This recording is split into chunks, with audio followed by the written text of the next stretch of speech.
propostas do PAC. E, dentro desse tipo de cenário, com carga geral, sem minério, avaliando passageiro, pôde-se estudar os pedaços dos problemas no Brasil. Qual é a vantagem de se propor uma plataforma dessa época, sistêmica, agregada, onde você faz o PAROD da produção de soja, sua distribuição e projeção para o Brasil inteiro? Evita-se coisa do tipo de prever soja para um porto no Sudeste, cuja Interlândia conflita em 30% a 40% com o porto do Norte. E aí você considerar que, ora toda a soja vai para um lado e ora toda a soja vai para o outro. Porque do jeito que estava, tinha que plantar soja em camadas atmosféricas. Porque não tem como fazer essa seleção muito facilmente se você não trabalha todos os projetos simultaneamente.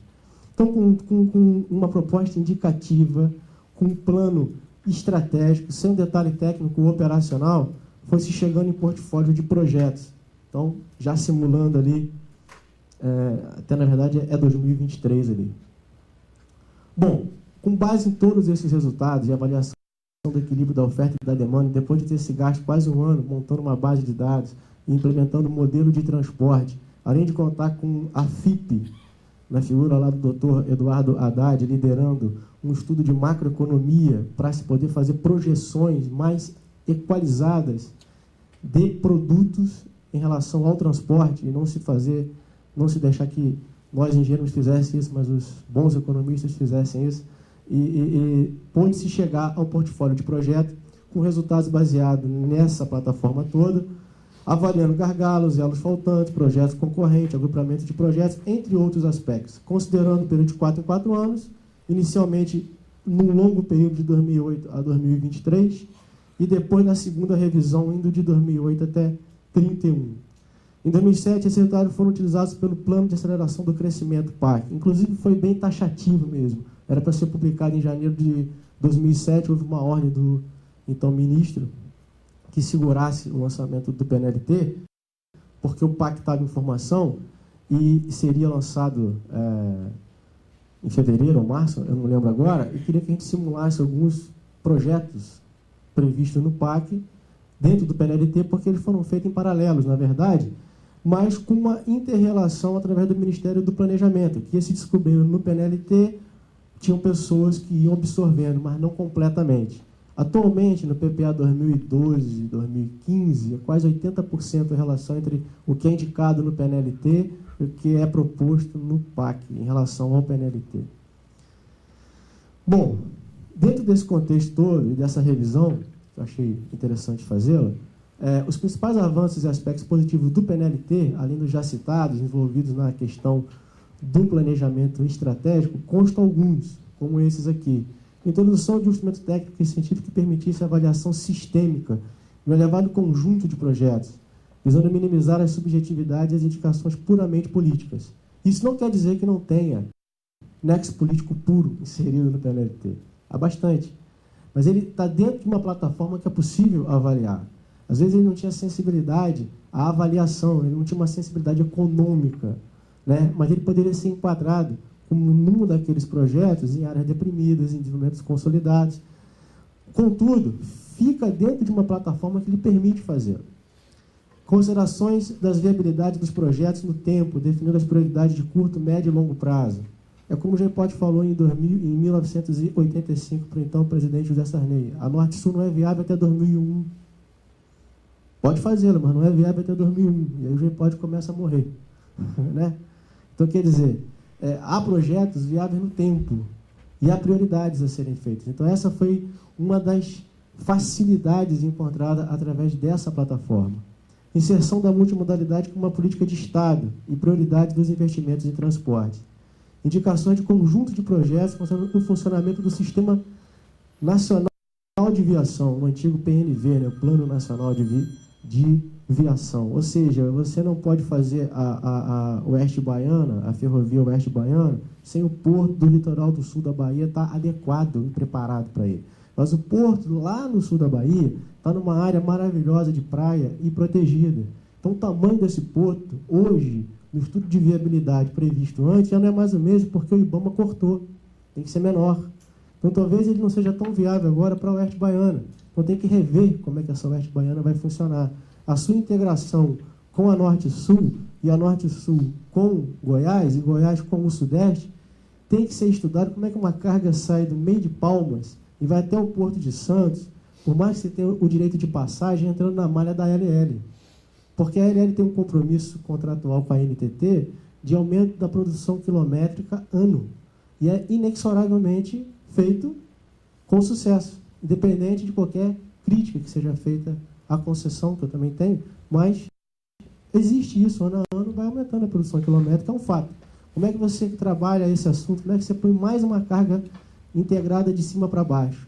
Ou é de baixo para cima? Então, há um conjunto de questões em que, se você trabalha no SNV, isso facilita bastante. Facilita bastante. Outros avanços que podem ser listados no contexto institucional executivo, tem-se alguns. Resumindo esses aqui. Um instrumento democrático de planejamento de transporte e indicações de investimentos que possam ser utilizados no Conselho Nacional de Integração de Política de Transporte, que foi criado, não é executado como deveria. Na verdade, tive 2 ou 3 reuniões, e se fosse feito na concepção a qual se propõe, permitiria uma inserção de propostas de políticas e metas de transporte muito mais adequada a todos os setores demandadores por transporte. Agricultura, indústria, financiamento, setor privado, mas fica a cargo do atual secretário executivo do Ministério do Planejamento. Mas ele está pronto, ele pode ser usado como instrumento. Resgate dos planos de transportes anteriores, bem como de estudo do GEIPOT. Pega tudo isso, vamos rever isso aqui, nada foi perdido. Isso estava solto. Uma base de referência para as instituições executoras do transporte, o Ministério do Planejamento e outras instituições governamentais. O DENIT, em 2008, 2009, começou a recusar diversos pleitos de projeto com base no PNLT. Mesmo ainda não tendo sido, à época, lançado como um plano oficial, uma vez que o projeto não estivesse lá, ou não fosse encaminhado pelo planejamento, mas o senador, o industrial, ele parava, olhava e recusava. Isso foi um mecanismo que ele encontrou para aliviar a pressão que havia sido feita. Na prática, não deveria ser assim. Deveria ser oficialmente um instrumento para se discutir e se chegar aos órgãos executores. Fonte de dados, metodologia, suporte para outros estudos setoriais, visando atender às questões específicas operacionais do setor de transporte. Toda a base de dados, os estudos e relatórios estão no site do Ministério. Basta entrar lá, você pode pegar todas essas informações, toda a rede, toda a matriz de demanda, todas essas bases, mapas, relatórios, estão disponíveis, né?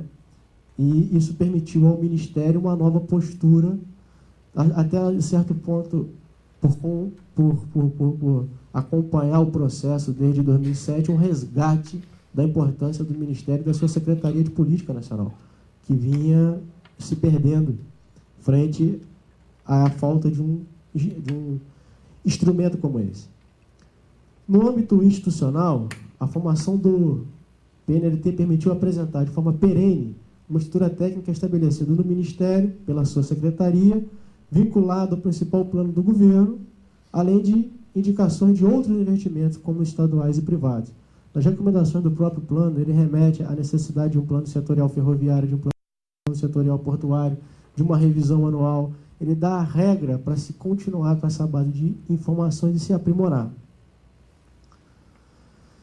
Bom, entre os avanços institucionais promovidos pelo PNLT, destacam-se como principais a promoção interinstitucional envolvendo outros ministérios, governos, instituições estaduais, interesses do setor industrial, do agronegócio, engenharia, etc.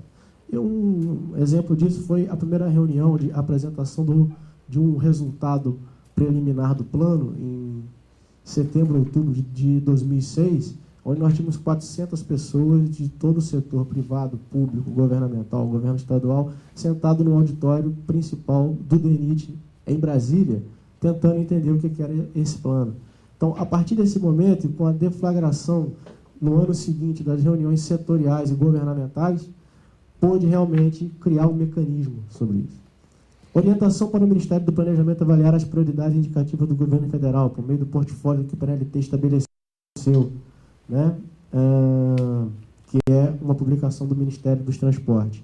Orientação para o setor executivo, das prioridades de investimento necessária, cujo somatório de todas as ações orientam-se para uma única meta, ou seja, o equilíbrio da matriz modal de transporte. No contexto da regulação, o PNLT permitiu às agências orientarem com seus resultados e indicações de prioridade de investimento, principalmente pelos seguintes aspectos: avaliação de nível de serviço. Nós fizemos uma avaliação de nível de serviço indicativa em todo o segmento do PNV da malha federal e estadual.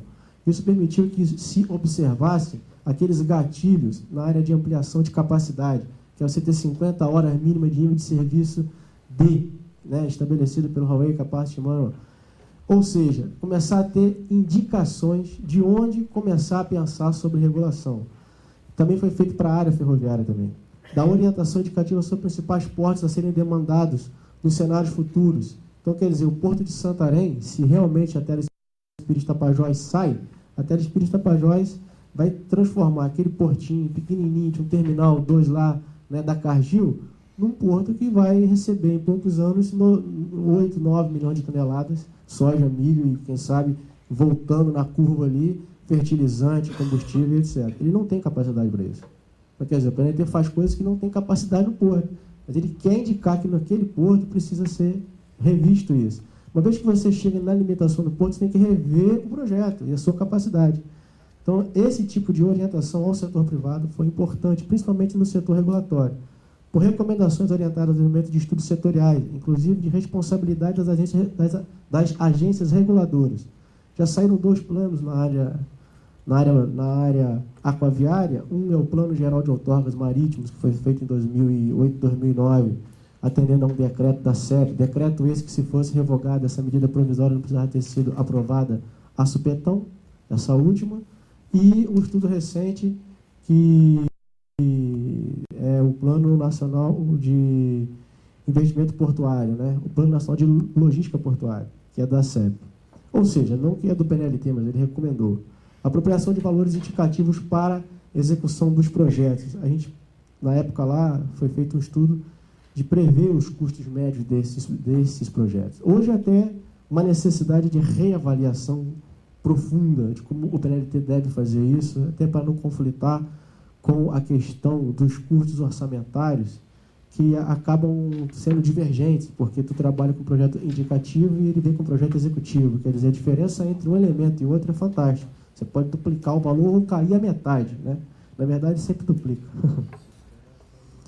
Bom, em 2012, o Ministério dos Transportes, por meio de sua Secretaria de Política, concluiu um estudo sobre o desempenho da eficácia executiva do PNLT. Até depois eu posso passar para o Zé Eduardo alguns elementos a mais sobre isso. Mas como é muito extenso e muito detalhado, em resumo, né, um resumo desse estudo concluiu que uma das principais dificuldades para a execução dos projetos de infraestrutura de transporte no governo federal, estende-se isso consequentemente aos governos estaduais, encontra-se no elevado tempo para concluir as fases executivas exigidas. Tu começa com a inserção do projeto no órgão executivo, vai para uma ação preliminar, um estudo preparatório, um anteprojeto, um estudo de viabilidade. Você precisa passar pelo cadastro ambiental, começa o processo ambiental e você vai andando. 3 anos e meio depois, o projeto pode ser licitado para a obra. Então, um governo que começa hoje, no dia 1, colocar um projeto do zero na mão do DENIT, por exemplo, na Valec, ou o que seja,